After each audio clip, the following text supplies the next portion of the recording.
Maintenant que nous avons notre activité qui est enregistrée auprès du modèle, nous avons donc une instance de cette activité qui est stockée dans le modèle qui lui va avoir une durée de vie de toute l'application, alors que l'activité, elle est soumise à son cycle de vie, et donc elle est susceptible d'être détruite.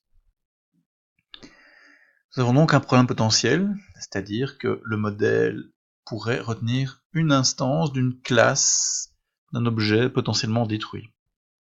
Alors nous devons simplement nous adapter à ce cycle de vie.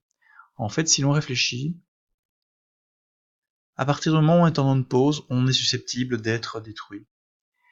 Et donc ce qu'on va faire, c'est se désenregistrer lors du on-pause, et donc s'enregistrer lors du resume, et non pas lors du on-create.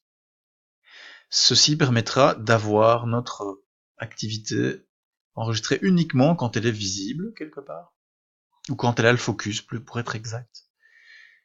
Et donc tout se passera bien si l'activité est détruite. Alors du coup, plutôt que de s'enregistrer ici, dans le onCreate, nous allons nous enregistrer dans la méthode onResume.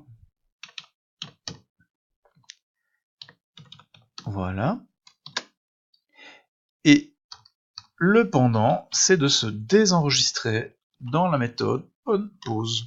Et donc ici, on va donc désenregistrer le modèle onRegister dans le onPause. Et ainsi, notre activité sera connue uniquement quand elle est susceptible de réagir à cet événement et quand elle est donc visible. Alors, ce qui va se passer, c'est que si jamais elle est détruite, on va repasser par le onCreate.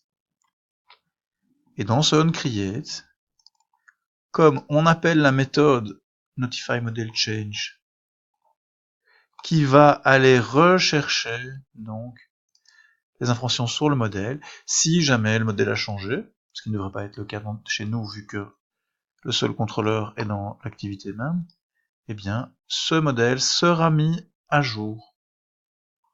Voilà. Ceci conclut normalement la calculatrice MVC complète. Et donc, nous avons tous les éléments ensemble.